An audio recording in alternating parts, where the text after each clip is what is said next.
Hi, it is your buddy, Peace and Harmony with you here today. Much love going out to all the beautiful empowered harmonizers. Now, we are zooming in and focusing in on a very important topic that seems to be really just hitting hard. I've been receiving a lot of emails, a lot of correspondences about sort of how to get through this emotional pain when you're sort of going through something.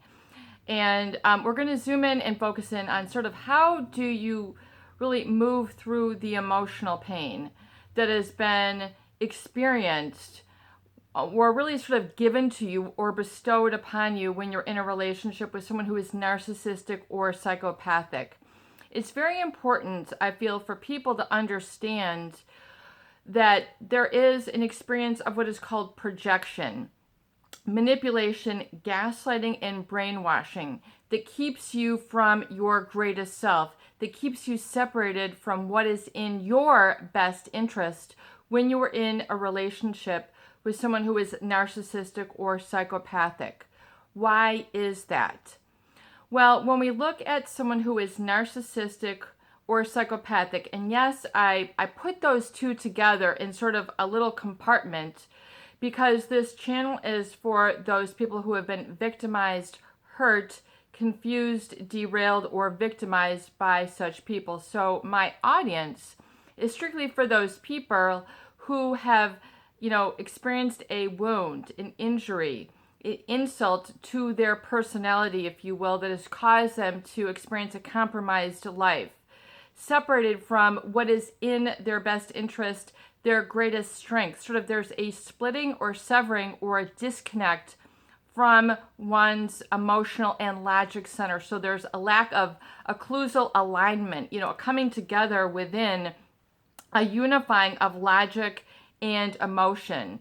And emotion seems to then run these hurt emotions that are experienced by people who have inflicted this to others through what is oftentimes known as projection, which means hurling their hurt, their insecurity, their inadequacies, their falsehoods onto others. Sort of, it is a lack of responsibility that these individuals are really sort of suffering, or there's a problem with that then causes them to experience and participate in emotional projection onto others. And this is known as scapegoating, brainwashing, gaslighting, manipulation, and it's an emotional, spiritual, psychological wound, insult to their personality. Sort of, it's more than having your feelings hurt. It runs deeper and to a lot greater expanse and vastness of areas in their life than just that moment.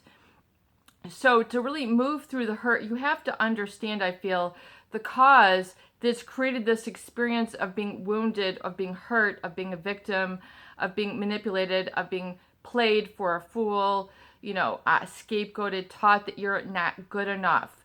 Notice the operative word taught that you are not good enough.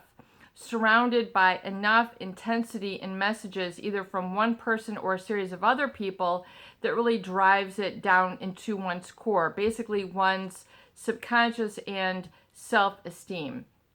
So when we look at someone who is narcissistic or psychopathic, let's break it down. Let's get into what is projection. What is their insecurity? How do they take advantage of and exploit others? How do they hurl this insult into their personality, causing them or instructing them or delivering the message that they are not good enough, that they are falling short, that they are inadequate, or that they are furthermore sort of in a field of deception where they're experiencing projection or the sort of taking on the burden of another, specifically another's insecurity or their own inadequacies, in other words, their own shortcoming, but twisting it so it seems like it is yours. So it seems like it is your problem, your behavior that is off. You're the one who is for example, expressing concern. You are expressing concern or sharing a bit of information. Let's say it relates to somebody's health. And you're saying, oh, they couldn't walk, or, you're discussing somebody's health who you might, it could even be your own or somebody else's, but something that you readily know to be true, that you know that you care about. This could be yourself, and you're just innocently explaining something about their health. They're not getting enough sleep, they're not getting enough activity, they're not eating enough, they're being deprived of their needs, or you're expressing something genuinely, and then this person will tell you, keep it down. That's their private information. Why don't you get their permission first to have this care or concern? And it's very inappropriate that they will just all of a sudden come out of left field and sort of attack your natural, normal concern. In other words, or they'll tell you, don't talk about it now. Don't talk about it here. Don't be so loud. I don't think that they would really appreciate you being concerned about their health. Sort of disowning your concerns, your normal, natural concerns about somebody, which they could even be in the hospital. They could be going through a surgery. It's just, there's no doubt that this person needs help, and and that you're here to take care of them, and to say, you're just talking about people's health in general. It's a factual, objective situation, and they're telling you, well, what right do you have? So in other words, when something is perfectly normally natural, you're right to have a concern, you have a vested interest. This could be someone who you're married to or is in your family. And then the narcissist, they are projecting their lack of concern and their shortcoming, but they're, and the fact that they want everything to be about them, and the fact that they, can't sort of be there in their own healthy, caring, concerning way, because they can't be that. They can't be that for you. They can't be that for this person. In fact, you can be a wonderful caregiver, a wonderful, a great heart, very caring, concerned, loving, affectionate, there for people when they're down, there for, you go out of your way to help people. You put their needs first. That can be who you are. So this can be a healthy aspect. In fact, what makes somebody a wonderful companion is that you actually care about them, and it's not all about the good days, but you're there for the bad days. You're there when they're sick, when they need medical assistance. You can drop things and you can put others first. So a narcissist has a very difficult time doing this. Likewise does a psychopath. And so it is there, and I want you to understand this because I want to break it down so you'll really get it. It is their inadequacy, which they are falling short, which they are insecure about because they know this about themselves. They have an insatiable need to have power and control over others. Okay, and coupled with a lack of empathy, they want to always be the one who's clamoring, who's at the top, who's the loudest, who's, front and center, who's the front of the line, whose ideas are always right. They always want to have the topic that is always the one to be talking about. It is their approach to this person's wellness or their healing or whatever it is that matters. In other words, don't give flowers now. They're not going to be here very long. Don't. It's always prefaced with a don't. And even though you're doing something which is not wrong, which is not uncalled for, which is not inappropriate, which is not over the top, which is just normal, natural caring, they're going to try to intercede and block the flow. This is just what they do. They cause people to doubt their own heart, which usually generally will see things fairly clearly, and especially when there's sort of, a little bit of logic. It's not only emotional. It's not like you're going off the handle and freaking out about something, but they will, because they're inadequate and because they feel inadequate, in other words, their own shortcomings, their own inadequacies, because they don't really have this empathy and they don't have it in amounts really sort of as the normal population does. When you or others are expressing this, particularly if you're the one who's sort of targeted for this, or very close, and sort of able to sort of challenge them in this, they feel very narcissist, will feel very challenged when you're in the wholesome, you're just trying to give help a family situation, help a lover, help your friend, just bring up something of natural concern, which is a normal human activity. It's a social, people, humans are social beings. And narcissists, because of their personality issue, they do not feel comfortable around people who have an abundant amount of qualities that they lack or that they have a shortcoming with, particularly that of empathy, which is oftentimes expressed, especially more pronounced when people are in need, when they're in the hospital, when they're sick, when they're going through some challenges. So they tend to be able to be there and just be very expressive and thorough and inclusive. Not exclusive, meaning, in other words, your help is not welcome. So someone who is narcissistic, because they have this insecurity, because they know that they're sort of lacking in empathy, they tend to go to the flip side and have a tremendous amount of grandiosity, or think that it has to be me who is right. They have a compulsion, if you will, to be the one who is right. They have to go for the win. They have to sort of ruin others' experience. Ruin others' experience, meaning put them down, encroach upon their space, which then triggers people and then makes them angry, which is a very quick to rise emotion. So somebody's natural flow in their personality, in what they want to give and pursue and have interest in and be, becomes subject to scrutiny and attack and targeting. So it is that very quality of existence which gets attacked and causes that person to become derailed. And then it's the emotion, because the emotions then engulf the logic, which is like, logically, it's subject. It's subject to being then a subject to being a fight or a conflict or a tension. And this can be very, very hurtful. And it can stay with you a long time because it's a natural, normal part of connecting and bonding to others, which is to share concern. There's a reward for people who have empathy in being able to take care of others and be there for them. And of course, it's no issue. I can do this for you. I can take off the time. I can be there for you. I'll take vacation days.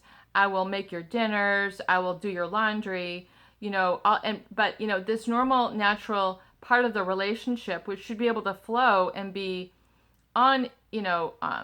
unhindered, those very expressions, or maybe it can be an interest that you have in sports or music, or something that you want to study with the internet, or some sort of second language or another culture.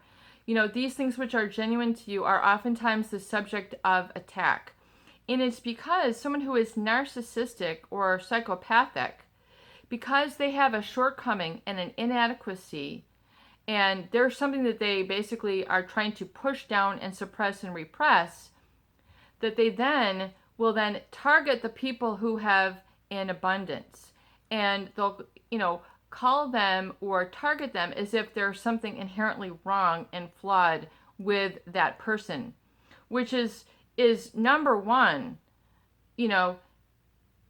it's a shame game then, because they're saying that there's something inherently wrong with you, not something that you did, but something wrong with you, and that you must furthermore stay with them to figure out what they think is what is right. And so, in other words, the real harm then, when you become trauma bonded to the source of injury, and trying to figure out, well then, what makes me lovable? What makes me worthy of being loved?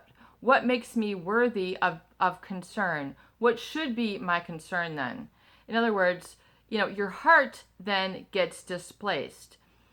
Your heart, which is, beats to its own rhythm, it beats to its own drum, it has its own momentum. And it's really what carries people onto their path or many paths and is sort of their map and guide and director.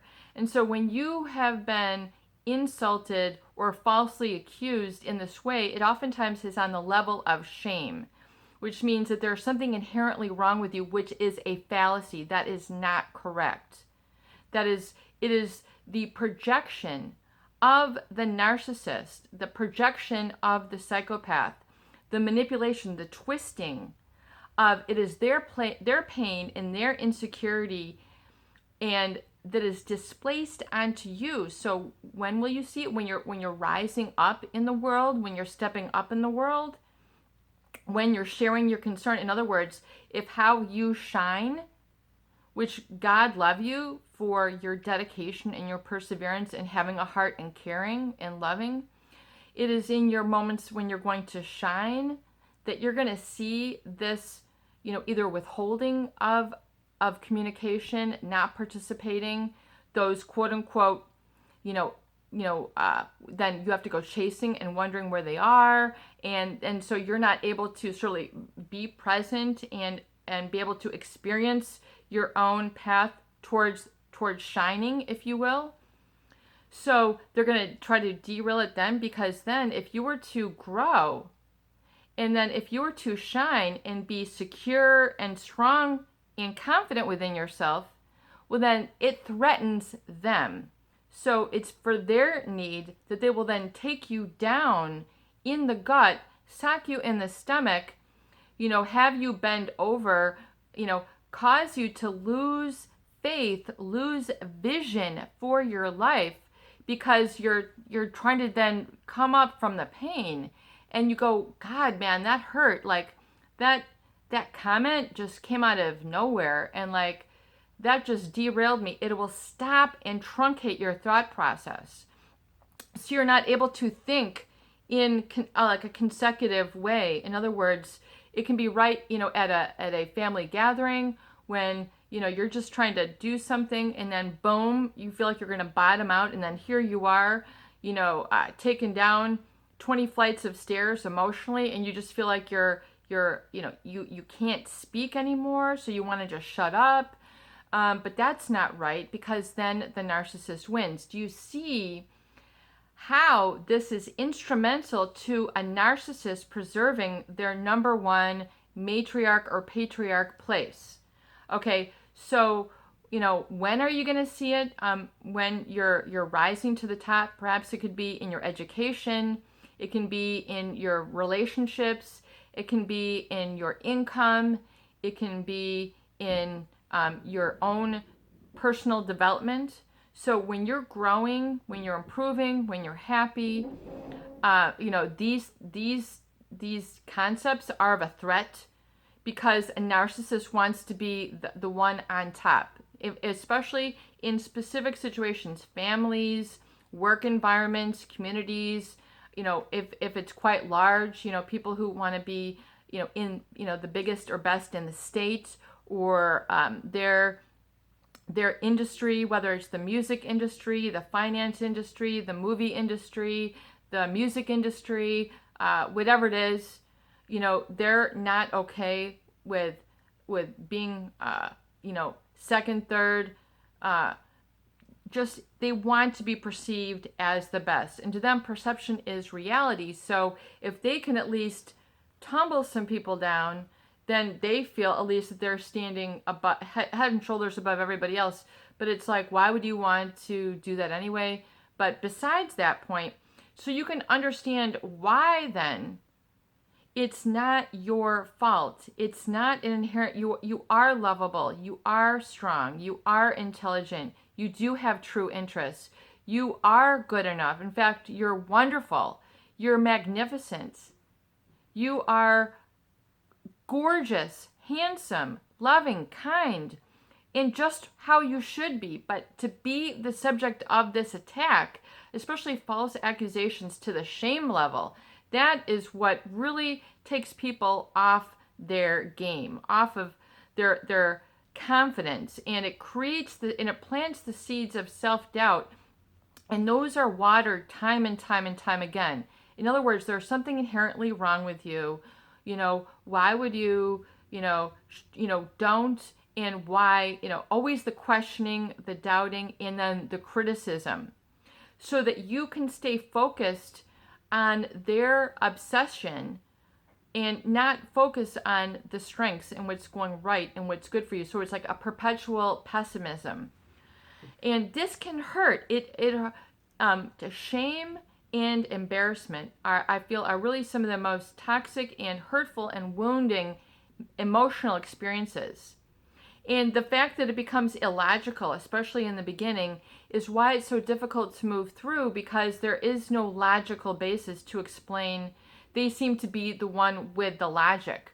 Well, it's very difficult to live your life if only one person holds the key to all the logic for you in your life. If that person is not you, that person has to be you. It is not them. And if you're a teenager, 20s, 30s, 40s, 50s, you might still be feeling that this person has authority over you, and that is the problem. That is the problem. And so to move through the pain is to understand that the pain had been displaced onto you, and you had to be the receiver. You had to catch it like a football. You had to catch it like a frisbee. You had to catch it like a net. You were just there to receive. And oftentimes people receive this woundedness, these insults. In other words, the you shouldn't, don't, you can't, the constant condemnation and holding you in contempt is to take and disempower the very ground that you're standing on. So that ground isn't just in one place. It's with you in the kitchen, it's with you in the doctor's office, it's with you in the bathroom, it's with you when you're driving, it's where you're standing. And so that is what toxic shame feels like once you've been sort of targeted, brainwashed, and gaslighted. In fact, we can just start all over and just break all these down. But I think for the course of this video, I want you to understand, and yes, I've been out for a while. I don't want to go into the reasons why. We'll get there. But anyway, there's so much ground we have to cover, and it's great to be back. But I want to help you to understand why that pain has been displaced. So displaced meaning not at its source of origin. In other words, it doesn't have a place to go. Almost like, and I use a lot of analogies because I want you to understand on a physical, tangible level what the intangible suffering feels like and the why. Because really, we need to get into the concrete. We need to cement this, okay?